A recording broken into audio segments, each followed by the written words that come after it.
The silence in the grand tournament hall shattered as Marcus Klein ripped Emily Rivera's jacket off her shoulders, sending buttons scattering across the polished wood floor like abandoned pawns. "No way, a nobody like you beat me without cheating," he snarled, his face contorted with rage. "Where's the device? Where are you hiding it?" 200 pairs of eyes locked onto Emily standing exposed in her thin blouse, her arms instinctively crossing over her chest. Smartphones raised to capture her humiliation. Someone snickered.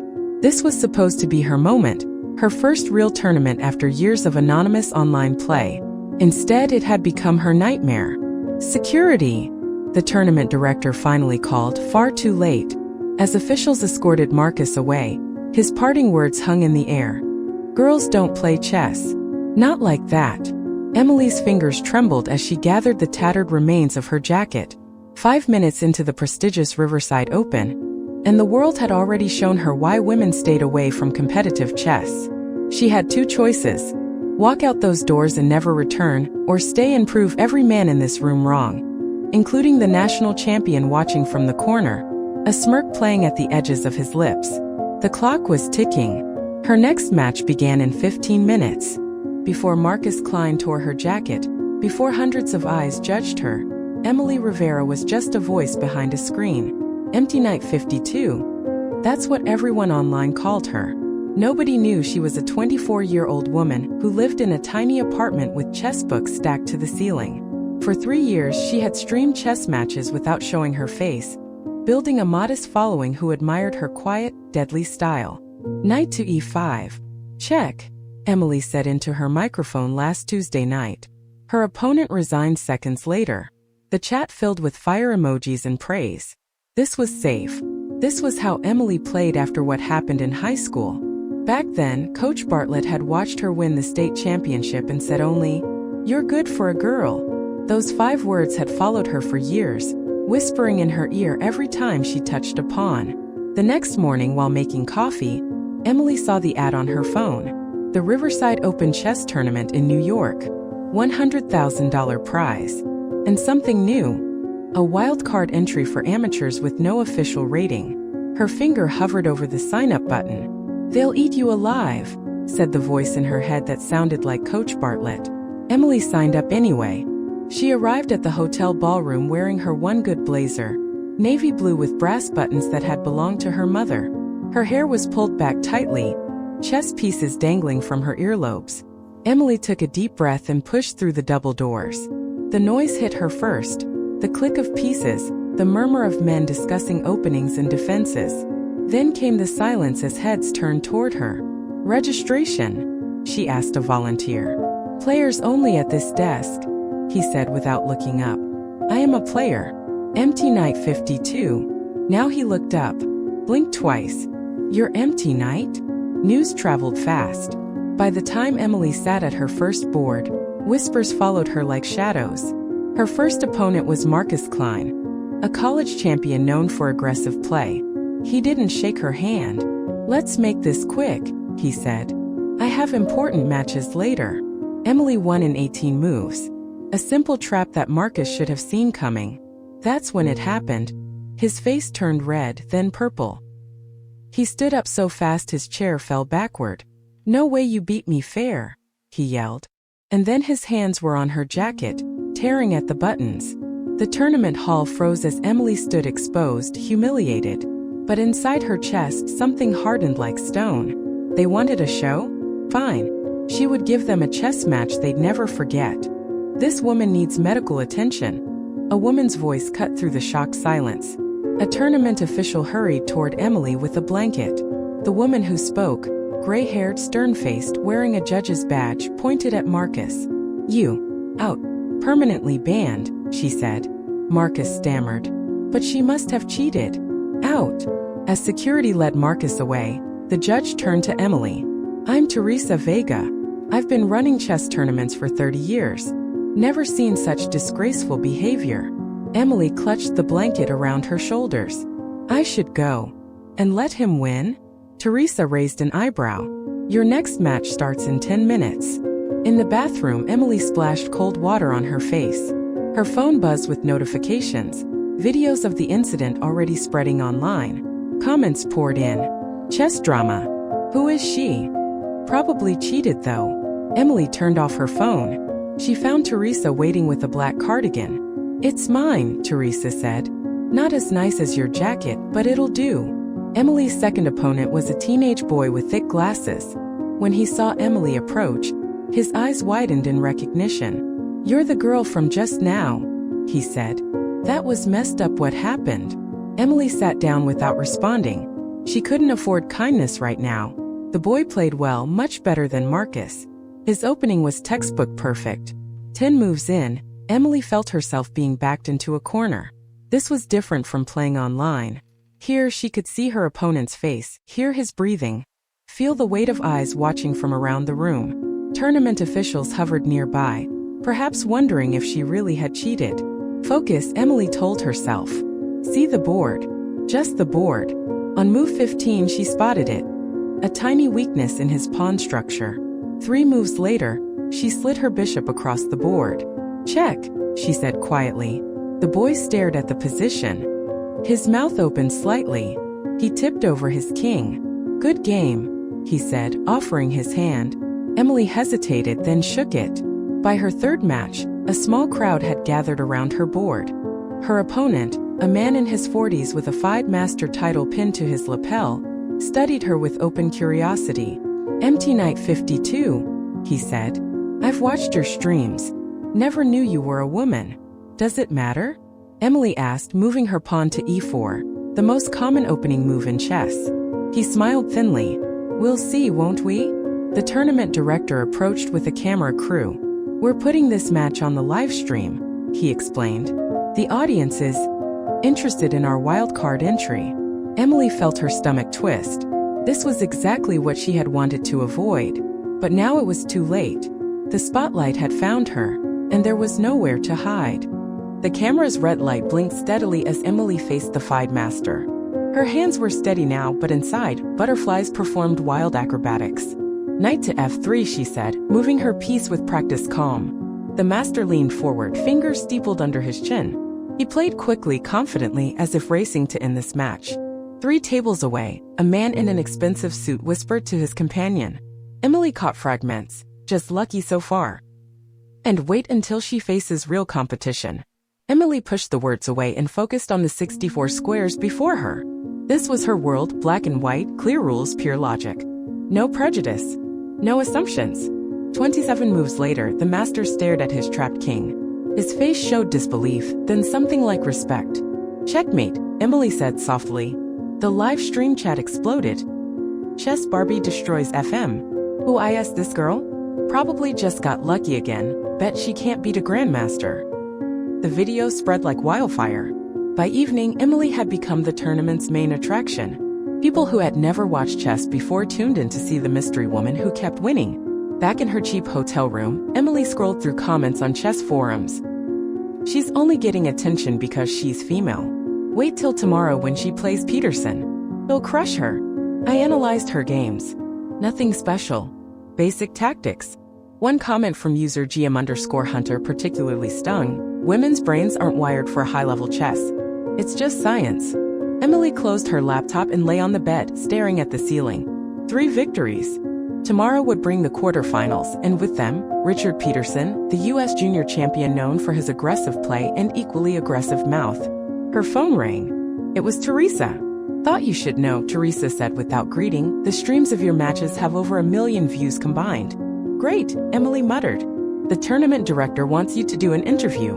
No. Teresa sighed. I understand. But be prepared, some players are questioning your rapid rise. Questioning how? Cheating accusations. Nothing formal yet, but there's talk. Emily sat up. I've never cheated in my life. I know that. But chess has history with this. When someone unknown performs too well, people get suspicious.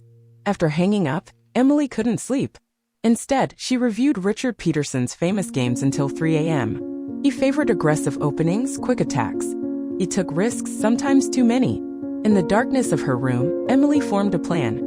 Peterson would expect her to play defensively, cautiously, like most of his opponents. He wouldn't expect her to match his aggression move for move. As dawn broke, Emily finally drifted off, dreaming of knights and bishops dancing across checkered fields, and of a little girl who'd been told she was good for a girl. Tomorrow, she would be simply good. The tournament hall hummed with excitement on day 2. Twice as many spectators filled the viewing area. Emily spotted at least 3 news cameras. There she is, someone whispered as she walked to her table. Richard Peterson already sat waiting, tall, blonde, his fingers drumming impatiently. At 23, he'd been a chess prodigy since age 7. His FIDE rating, 2650. Emily held out her hand. Peterson looked at it, then away. "Let's just play," he said. "I have plans tonight." The tournament director stepped forward. "Shake hands, please." "It's required." Peterson gave Emily's hand the briefest touch. His palm was dry and cold. "Good luck," Emily said. Peterson smirked. "Won't need it." The clock started. Emily moved her pawn to d4, not her usual opening. Peterson's eyebrows lifted slightly. Emily had studied until sunrise. Richard Peterson loved the spotlight. In interviews, he bragged about crushing opponents quickly. He wouldn't want a long, boring game against her. He would attack early, trying to end it fast. Sure enough, by move 7, Peterson launched his queen into battle. A risky move that could win quickly or backfire terribly. "Aggressive," commented the live stream announcer. "Peterson wants to finish this quickly." Emily pretended to look worried. She took extra time on her moves, furrowing her brow, sighing softly. She could feel Peterson's confidence growing. On move 12, he sacrificed his queen. A gasp rippled through the crowd. The most powerful piece given up. It looked like chess suicide. Unless... "Incredible sacrifice by Peterson," the announcer exclaimed. "He's setting up a forced mate in 5 moves." Peterson leaned back, arms crossed, lips curled in a smile. He thought she was trapped, blind to his brilliant plan. But Emily had seen this exact trap in his game against Grandmaster Ivanov last year. She'd studied it for hours. She moved her knight to g5. Peterson blinked. She wasn't supposed to do that. He leaned forward, studying the board, suddenly serious. The trap was broken. Worse, his queen was gone, sacrificed for nothing. 3 moves later, Emily slid her rook across the board. "Check," she said. The crowd went silent. Peterson's face reddened as he realized there was no escape. "Checkmate in 2, the announcer whispered, sounding shocked. Peterson stared at the board for a full minute. Then, without a word, he tipped over his king and walked away. The room burst into applause, hesitant at first, then growing louder. As Emily packed up her pieces, Teresa approached. "Well done," she said. "But be careful. You've just embarrassed one of chess's golden boys." "Why should I be careful? I won fair." Teresa pointed to a huddle of tournament officials, heads together, glancing in Emily's direction. "Because," Teresa said grimly, "they're deciding whether to investigate you for cheating." Emily sat alone in a small office, fluorescent lights buzzing overhead. 3 tournament officials faced her across the table. "This is standard procedure," said the head official, a balding man named Mr. Walsh. "When players exceed expectations, we verify fair play." "Only when they're women?" Emily asked. Mr. Walsh ignored her question. "We've received formal complaints questioning your performance." "From who?" "Multiple players, including Mr. Peterson." "Of course, the sore loser." Teresa, standing behind Emily, spoke up. "This is ridiculous. If a man had won these matches..." "We're following protocol." Mr. Walsh cut her off. Emily stared at the table. "What do you need me to do?" The answer: everything. They examined her pockets, earrings, even her hair. No devices found. Next came questions about her background, her training, who coached her. "No coach," Emily said. "Just books and online play." They looked skeptical. "For tomorrow's semifinal, you'll wear these," Mr. Walsh said, placing special glasses on the table. "They track eye movement. Unusual patterns could indicate external assistance." "This is humiliating," Teresa protested. "It's fine," Emily said, throat tight. "I have nothing to hide." Back in her hotel room, Emily couldn't focus. She tried to study her semifinal opponent, Grandmaster Victor Santos, but her mind kept returning to those accusing eyes. Her phone buzzed.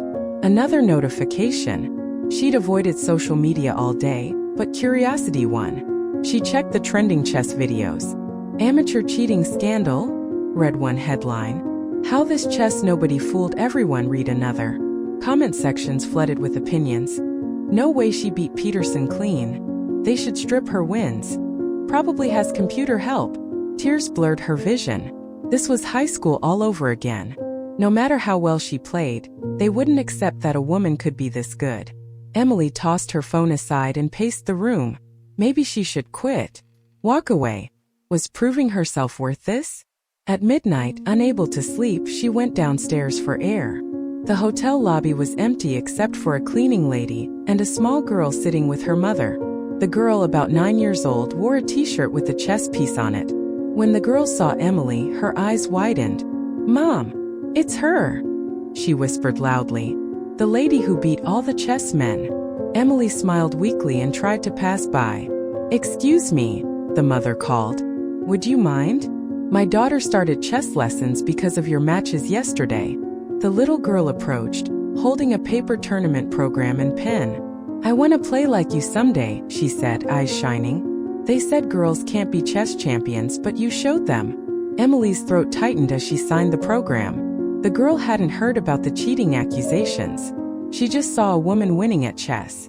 Back in her room, Emily set up her board. She wouldn't quit. Not now. Tomorrow she would face Victor Santos, and she would wear those stupid eye-tracking glasses with her head held high. Emily won her semi-final match against Victor Santos. Despite the eye-tracking glasses, despite the metal detector scan that made her feel like a criminal, despite the whispers, she won clean. And now, in the tournament finals, she faced Alexander Reed, three-time national champion, ranked 14th in the world. The main stage had been set with special lighting, cameras positioned for the live stream. The audience seats filled to capacity. Reed was tall with graying temples and cold eyes. His handshake was firm, his smile practiced for the cameras. "May the best man win," he said, just loud enough for nearby microphones to catch. Emily met his gaze. "Indeed." The head official handed Emily the eye-tracking glasses again. The crowd murmured. "Is that really necessary?" Teresa asked from the sidelines. "It's fine," Emily said, putting them on. "I have nothing to hide." Reed smirked. The message was clear. He didn't need monitoring. The clock started. Emily had white first move advantage. She opened with the Petrov defense, famously solid, conservative, even boring. The audience shifted in their seats, disappointed. They'd expected fireworks. Reed raised an eyebrow. "Playing it safe?" he asked, moving his knight to counterattack. Emily didn't respond. She just moved her pawn. By move 4, Reed was playing aggressively, pushing his pieces forward, trying to break through her defenses. Classic Reed. Known for overwhelming opponents with relentless attacks. The commentator's voice drifted from the broadcast booth. "Rivera is playing very cautiously against the champion. Understandable given the pressure." On move 5, Emily sacrificed her knight. The room went silent. Reed stared at the board. This didn't fit the Petrov pattern. His fingers hovered over his bishop, then withdrew. "Unexpected sacrifice from Rivera," the commentator exclaimed. Reed seemed surprised. Reed finally captured her knight with his queen. A safe choice. Emily moved her bishop to g4. Reed's eyes narrowed. He moved his king to safety. Emily advanced her pawn to h5. Reed's face changed. He saw it now, the trap she'd been setting since move 1. In 2 more moves, his queen would be lost. By move 12, checkmate. There was one defense. Only one. Reed leaned forward, searching for the escape route. Emily knew he wouldn't find it, because there wasn't one. Reed stared at the board, disbelief etching lines across his face. His time ticked away, 5 minutes, then 3, then 1. The audience held its collective breath. "I don't," Reed muttered, moving pieces in his mind, searching for the escape route that didn't exist. Emily sat perfectly still. The eye-tracking glasses felt heavy on her nose, but she didn't adjust them. Let the cameras see her calm. Let them record this moment.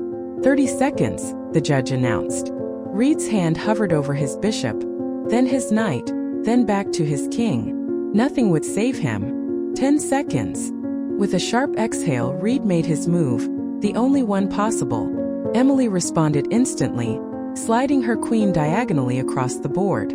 "Check," she said softly. Reed tipped his king over before she could finish saying mate. Silence hung in the air for 3 heartbeats. Then the room erupted. Incredible! The commentator shouted over the noise. Emily Rivera has defeated national champion Alexander Reed in 7 moves. 7 moves, ladies and gentlemen. Camera flashes exploded around them. The tournament director rushed forward looking stunned. That was... Reed struggled for words, his face ashen. I've never seen that variation. Old Russian trap, Emily said. From a book my father gave me when I was 8. She removed the eye-tracking glasses and placed them on the table. Still think I cheated? She asked, loud enough for nearby microphones to pick up. Reed offered his hand. No, that was brilliant chess. The tournament director presented Emily with an oversized check and trophy. Reporters shouted questions. How does it feel to be the first female champion? Were you trying to make a statement about women in chess? What do you say to those who accused you of cheating? Emily held up her hand. The room quieted. I've been playing this game since I was 8 years old, she said clearly. You all just started watching. Later, as Emily packed her chess set, Teresa approached with a business card. National Chess Federation, Teresa said. They want you on the women's Olympic team. Emily took the card. What about the regular team? The one that's not segregated? Teresa smiled. One battle at a time, champion. Outside, a group of young girls waited, chessboards in hand. Can you sign my board? One asked. Can you teach us that 7-move checkmate? Asked another. Emily looked at their eager faces and felt something unlock in her chest. Yes, she said. To both. 6 months later, Emily sat in front of her computer, adjusting her webcam. Her streaming setup had improved, professional lighting, a high-quality microphone, and behind her, the Riverside Open trophy gleamed on a shelf. The chat box filled with greetings as viewers joined. The Queen is here. Teach us your ways, chess goddess. Good evening from Brazil, Emily. No more hiding her face. No more gender-neutral username. Her channel, Emily's Gambit, now had over 500,000 subscribers. Today we're analyzing the Sicilian defense. Emily began setting up the pieces. But first, some news. She held up an envelope with an official seal. I've been invited to compete in the World Championship qualifiers next month. The chat exploded with congratulations. And, Emily continued, I'm starting a chess program for girls at community centers. Free lessons twice weekly. More celebration in the chat. Someone asked last stream if winning that tournament changed anything, Emily said. The truth is, chess rooms still have problems. I still get nasty comments. Some players still refuse to shake my hand. She moved a pawn to e4, beginning the demonstration. But something is different. Look at this. Emily held up her phone, showing a direct message. I never thought chess was for me. But after seeing you play, maybe I was wrong. Today I joined my school's chess club. Thank you. Emily smiled, returning to the board. That's why we play. Not just to win, but to change the game itself. She advanced her knight, the piece clicking satisfyingly against the board. Now, who's ready to learn this opening? Remember, the board doesn't care who you are. It only cares what you do next. She looked directly into the camera. Your move.